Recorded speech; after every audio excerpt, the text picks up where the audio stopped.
कहानी का नाम ईश्वर की योजना।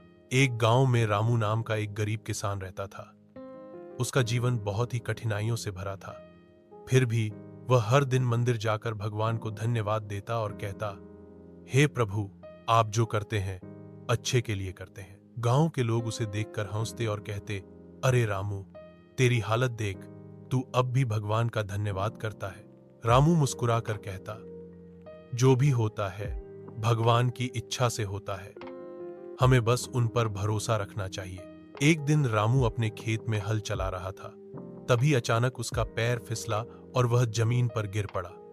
उसके हाथ में गहरी चोट लग गई और वह काम करने में असमर्थ हो गया। लोग बोले, अब तो भगवान ने तुझे बिल्कुल ही छोड़ दिया।